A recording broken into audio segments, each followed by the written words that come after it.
соңына дейін барамыз, тұрып береміз, до конца деген сияқты бір жігіттер аралық әңгіме бар. Енді жолдасыңа арқа сүйей алу ол жаман нәрсе деген сөз жоқ әлбетте, бірақ осындай ірі сөздерді естіген сайын менің есіме бір оқиға түсе береді, және бір алыс Америкада емес, өзіміздің Қазақстанда болған оқиға.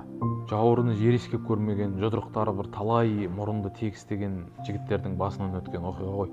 Былайша айтқанда бәріміз біріміз үшін, біріміз бәріміз үшін соңына дейін тұрамыз қағидасын бір туғып көтеріп жүрген осы заманның д'Артаньяндары мен Шнояндары ғой. Нағыз темір аяғы, жүн табан, шынжыр балақ шұбар төстер. Жігіттер осылайша бір жалғанды жалпағынан басып жүрген кезде бір апатқа ұшырайды. Апат болғанда да бір сұмдық көлік апаты. Адам түгілі бір темір талқан болып кеткен.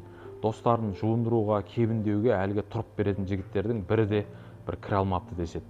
Жүректері дауаламаған ғой. Бір бөлшектеніп кеткен дене, шашылып жатқан сүйекті көріп, сұмдық көріністен үрей буып, буындары бағынбай қапты ғой. Жай күнде бір аузымыз айта береді екен, тіліміз сайрай береді екен, жеме-жемге келгенде нағыз керек сәтінде әншейінде бір шиыршық атқан қара күштен қайран болмапты. Бұл күште адам баласын қартаймай тұрып ақ әп-сәтте тастап кете салады екен ғой. Әйтпесе соңына дейін дейтін ұстаным осы кезде іске аспай ма? Талай сапарлас болған жігіттер достарын ақтық сапарға арулап аттандырарда тұрып бере алмапты. Лепіргенде бір лебі адам ұшырардай жігіттердікі жай гәп болып қалыпты ғой.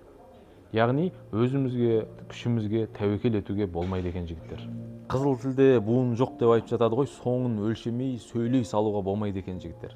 Бабаларымыздың бір иншалла нәсіп болса, Алла қаласа деп абайлап сөз саптайтыны осыдан болса керек.